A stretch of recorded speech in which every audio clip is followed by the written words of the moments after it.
नमस्कार दोस्तों, जय श्री राम, जय सीताराम, जय जय हनुमान, जय बागेश्वर धाम सरकार। दोस्तों, सूर्य ग्रहण के बाद अब दस्तक दे रहा है चंद्र ग्रहण। तो कब लगने वाला है साल का पहला चंद्र ग्रहण और इस चंद्र ग्रहण का समय कब तक होगा और आखिर कितने देर तक ये चंद्र ग्रहण दिखाई देगा। दोस्तों, ग्रहण के सिलसिले में लोगों के मन में अक्सर यह सवाल सबसे पहले आता है कि अगर ग्रहण लगेगा तो सूतक काल कब तक चलेगा और सूतक कब से शुरू होंगे और यह चंद्र ग्रहण कहां कहां दिखाई देगा।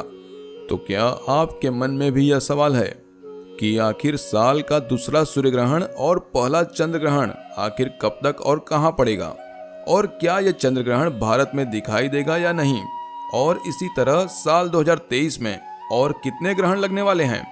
अगर आप भी जानना चाहते हैं इन सभी सवालों के जवाब, तो वीडियो को आखिर तक जरूर देखिएगा, क्योंकि हम बताएंगे बागेश्वर धाम के बालाजी सरकार ने इस चंद्र ग्रहण के बारे में क्या क्या जानकारी दी है।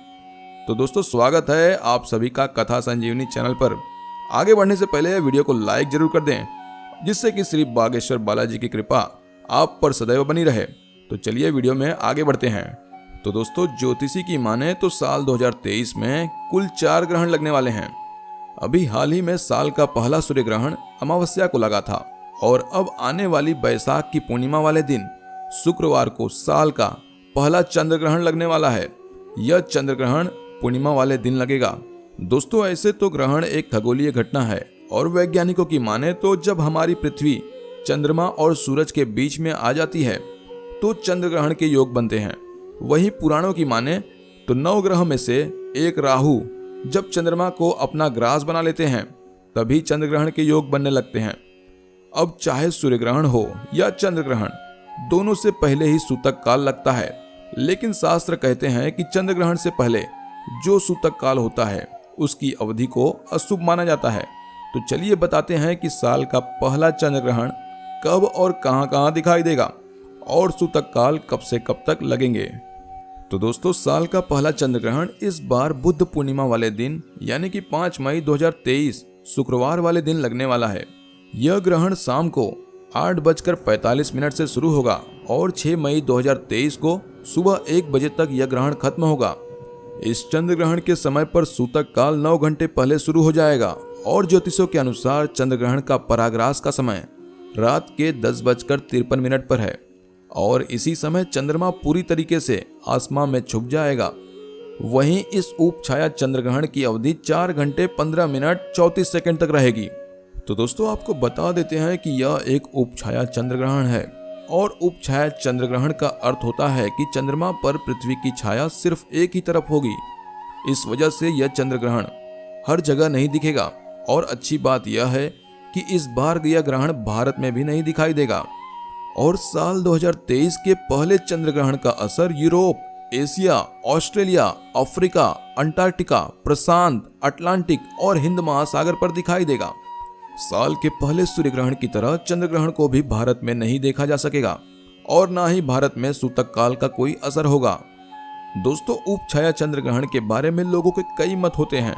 तो इस बारे में गुरुजी ने अपने भक्तों की शंका का समाधान करते हुए बताया कि जब चंद्रमा पर पृथ्वी की छाया ना पड़कर केवल उप छाया पड़ती है तो उप छाया चंद्र ग्रहण के योग बनते हैं। दरअसल होता क्या है कि ग्रहण लगने से पहले चंद्रमा पृथ्वी की छाया में प्रवेश कर जाता है, जिसे ज्योतिष और भौगोलिक भाषा में चंद्रमालिन्य कहा जाता है। उप छाया में प्रवेश करने के बाद चंद्रमा पृथ्वी की वास्तविक छाया भूभाग में प्रवेश करता है, लेकिन कई बार ऐसे योग बनते हैं कि चंद्रमा पृथ्वी की छाया में प्रवेश करके ही उसके शंकु से बाहर निकल जाता है। ऐसा होने की वजह से चंद्रमा की रोशनी में हल्का धुंधलापन आता है और चंद्रमा का रंग मटमैला हो जाता है और इसे ही उप छाया चंद्र ग्रहण कहते हैं। अगर चंद्रमा पृथ्वी की वास्तविक भूभाग में प्रवेश कर जाता है तो इसका असर पूरी दुनिया पर दिखाई देता है, लेकिन जब चंद्रमा केवल छाया में ही जाकर बाहर आ जाता है तो इसका असर पृथ्वी पर कुछ जगह पर ही होता है। जिस तरह इस बार चंद्र ग्रहण का असर पृथ्वी पर नहीं होने वाला। दोस्तों, बीते सूर्य ग्रहण की तरह चंद्र ग्रहण भी 3 तरह के माने जाते हैं, जिनमें पूर्ण चंद्र ग्रहण, आंशिक चंद्र ग्रहण और उप छाया चंद्र ग्रहण होता है। जब हमारी पृथ्वी सूर्य के चक्कर लगाती है और वही चंद्रमा पृथ्वी के चक्कर लगाता है, लेकिन जब ऐसे योग बनते हैं कि पृथ्वी, सूर्य और चंद्रमा एक सीध में आ जाते हैं और पृथ्वी चंद्रमा को पूरी तरह से ढक लेती है तो चंद्रमा की रोशनी सूरज तक नहीं पहुंच पाती, तब इसे ही पूर्ण चंद्र ग्रहण कहा जाता है। ज्योतिष कहते हैं कि पूर्ण चंद्र ग्रहण सबसे ज्यादा प्रभावशाली होता है और सभी 12 राशियों पर इस चंद्र ग्रहण के शुभ और अशुभ दोनों तरह के प्रभाव दिखाई देने लगते हैं। वहीं आंशिक चंद्र ग्रहण में सूरज और चांद के बीच पृथ्वी पूरी तरह नहीं आ पाती और इसकी छाया ही चंद्रमा पर पड़ती है, तब इसे आंशिक चंद्र ग्रहण कहा जाता है। यह ग्रहण बहुत लंबे समय तक नहीं होता, लेकिन इस ग्रहण में सूतकों के सारे नियमों का पालन किया जाता है। वहीं ऊपछाया चंद्र ग्रहण में चंद्रमा पर पृथ्वी की छाया तो नहीं पड़ती, लेकिन उसकी ऊपछाया पड़ती है, इसलिए इसे ऊपछाया चंद्र ग्रहण कहते हैं। इसमें सूतक के सभी नियम लागू नहीं होते और इस ग्रहण में चंद्रमा के आकार पर भी किसी तरह का प्रभाव नहीं पड़ता। तो इस बार का चंद्र ग्रहण भारत में प्रभाव नहीं दिखाएगा, लेकिन जहां सूतक काल के नियमों का पालन नहीं किया जाएगा, वहीं ग्रहण के दौरान किसी भी अशुभ प्रभाव से बचने के लिए सभी लोगों को कुछ सावधानियां जरूर बरतनी चाहिए। जैसे कि ग्रहण के दौरान किसी भी शुभ कार्य को करने से बचना चाहिए, भगवान की मूर्तियों को स्पर्श करने से बचना चाहिए। वहीं गर्भवती महिलाओं के लिए तो ग्रहण काल बहुत ही सावधानी रखने योग्य होता है और ग्रहण के दौरान तो गर्भवती महिलाओं को गलती से भी बाहर नहीं जाना चाहिए और अपने गर्भ पर लाल गेरू का लेप लगा लेना चाहिए। साथ ही ग्रहण के दौरान किसी को भी किसी भी नुकीली और पैनी वस्तुओं का उपयोग नहीं करना चाहिए। ग्रहण में कुछ भी खाने पीने और पकाने से बचना चाहिए। जिस समय ग्रहण होता है उस समय खाने पीने की सभी वस्तुओं में तुलसी की पत्तियां डाल लेनी चाहिए ताकि उस पर ग्रहण का कोई भी अशुद्ध नकारात्मक प्रभाव ना हो। इस ग्रहण के बाद सभी को अपने घर में झाड़ू पोछा करके गंगा जल से शुद्ध करना चाहिए, फिर खुद स्नान करके भगवान को स्नान कराना चाहिए। ग्रहण काल के दौरान सोना भी अशुभ माना जाता है। आप भगवान का भजन करिए और ग्रहण के दौरान जो भी पका हुआ खाना रखा हुआ हो उसे ग्रहण के बाद किसी जानवर को खिला दीजिएगा। कोई भी ग्रहण हो उसके बाद दान पुण्य करना भी शुभ माना जाता है और जितना हो सके ग्रहण के दौरान सभी को अपने घरों में रहना चाहिए और नंगी आंखों से सूरज या चांद को नहीं देखना चाहिए। इसी के साथ साल का आखिरी ग्रहण अक्टूबर के महीने में लगने वाला है।